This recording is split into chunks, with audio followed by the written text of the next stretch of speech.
This is Sophia. Nice meeting you.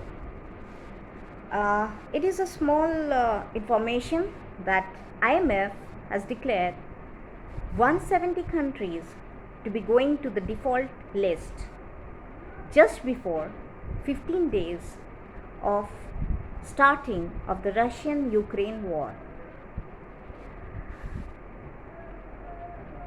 In 1982, Mexico was the first country to declare itself insolvent. After that, the entire South America or the Latin America, Colombia, Ecuador, Peru, Chile, Venezuela, Brazil, Argentina, all of them were in the same debt trap.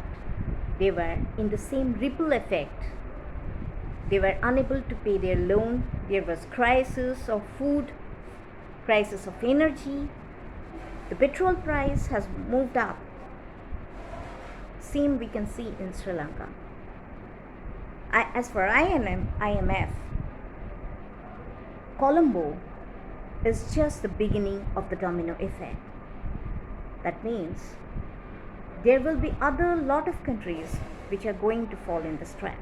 As for them, the countries that are going to be affected is 25 in Africa, 25 in Asia Pacific, and 19 in Latin America. That means it is going to affect roughly 1.7 billion people. That amounts to 1/5 of the entire humanity itself.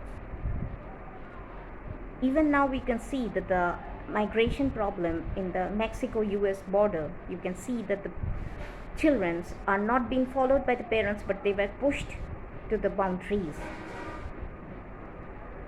New Zealand, they are facing high inflation, and there is an exodus of home population to other countries because the cost of living in New Zealand has now become unsustainable. We can see that Turkey inflation rate is approximately 70%. Then Pakistan is almost in the verge of collapse. So, only one solution that IMF has given, out of all of them, I found one is very effective. They have mentioned that increased transparency in lending and borrowing is very important. That means both the lender and the borrower should have every transparency of the amount that is being taken, spent, and properly audited. But even we can see in India, there are lots of financial scams that are happening, and that has actually led the country's economic situation into collapse.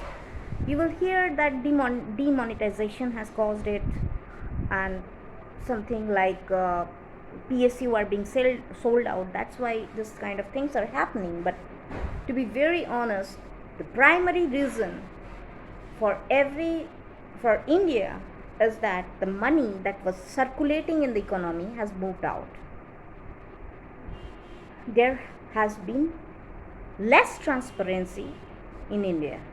But for anyways, when government has to bail out all this, it's all the public money that are being used.